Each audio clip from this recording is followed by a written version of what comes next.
Hello. A friend the other day sent me a video with an interesting quote. It is,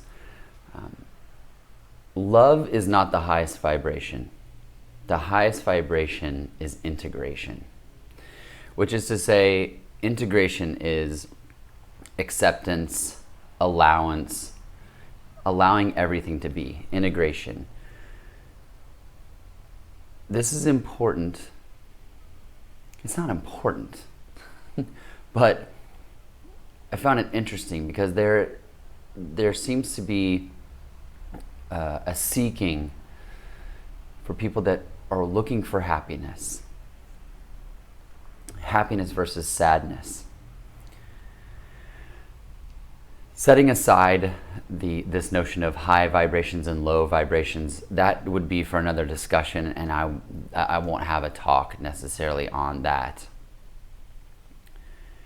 But the reason I wanted to speak to this quote specifically is because acceptance is what is. That is the highest vibration, if you will. And in fact, integration in that regard is unconditional love. Full acceptance of all things. That means not trying to turn sadness into happiness. It's acceptance of sadness as it's happening, as it's arising. There's so many books and advertising and videos and movies and media, everything selling us on this idea of happiness. And it's no surprise that people think that that's what it is that they want. But happiness can't exist in some powerful form unless there is the contrast of sadness. And I've said before that a roller coaster really high up in the air just going straight isn't a thrill at all. It's just it's a tram at the airport. Total acceptance of all things, all emotions, all happenings is our true nature, is what is. That is that is it. Basically, it is being. And so even the feeling of love, and not necessarily even romantic love, but a just love in general, and that power. Some would explain that as, well, the reason that there is that feeling is that there is a union of energy or of souls. There's a lot of different explanations that go there.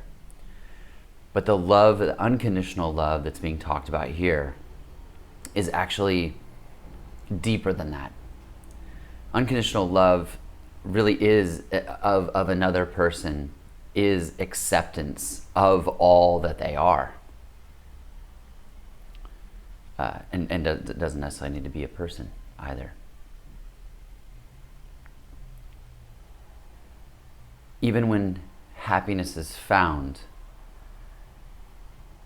it goes away. It's fleeting in some cases. And so this desire to find happiness again can cause suffering. It can cause energetic tension. Why was I happy and now I'm not? What happened? What happened to make me not happy anymore? Or why can't I stop being sad? Why am I so angry? Sitting with those emotions, allowing them to be, that's where true peace happens. That's where true peace is. That's where being is. Acceptance, allowance,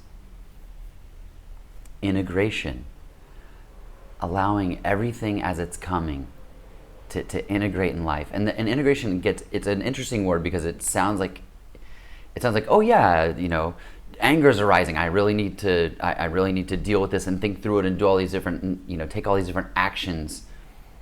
But you don't. The need or the interest in taking actions, dealing with anger, might be in this attempt to make it stop, make it go away, turn the anger into happiness. Sitting with it, allowing it to be. That's where peace is. Oftentimes when frustration happens, and this is a great tool, breathing is a great tool for everything. It's a great tool for if you are on hold, if you're waiting for something, if you are sitting around, breathing is wonderful. It's also a great tool if frustration arises or anger arises. But you'll notice that oftentimes what happens with that is a breathing out with that anger, to get it out. And what this is the acceptance of the breathing in and then the breathing out of it. So full acceptance of the moment as it's happening. Breathing in with it, holding it, and then breathing it out. That breathing in is in some ways the acceptance of that energy. It's not just, get it away from me. It is feeling it for what it is. And it's really not about like swimming around in it and stewing in it and doing any of those things either. Although whatever happens, if you're settling into an energy or an emotion, whatever happens naturally, allow it to be, because that's just what's going to happen anyway. Wherever possible, see if you can not have resistance to any of these emotions. And that actually includes happiness. When joy, I prefer the phrase joy arising, because there's this almost like a blissful element. But when joy arises or blissful moments happen, there's no attempt to make those sustain, to grasp them and hang on to them or repeat them. I was telling a friend the other day about just talking about those types of experiences. We were talking about joy and described walking into, I feel like maybe I've talked about this before, but walking into a laundry room and feeling this soft rug under my toes, and then all of a sudden this like heart pump sort of wave of bliss came over. It was wonderful. It was beautiful. But there was no attempt to sit there and sustain it. It just went about my day. I didn't go back there in the afternoon to see if it would happen again. Some people might be like, well, why not? I assumed that I would find myself in the laundry room again at some point, but I had no expectation of a blissful arising, joy arising on those additional visits to that place. So there's no resistance in that sense of attempting to hold on to quote unquote, happy moments or joyful moments or blissful moments, in the same way that there is no resistance to sadness, anger, frustration,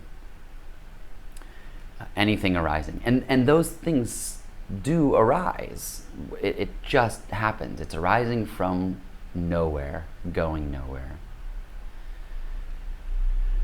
And in some cases, the best thing you do is just breathe it in and breathe it out. Love, the highest vibration is not love. Or love is not the highest vibration. The highest vibration is integration, full acceptance, allowance.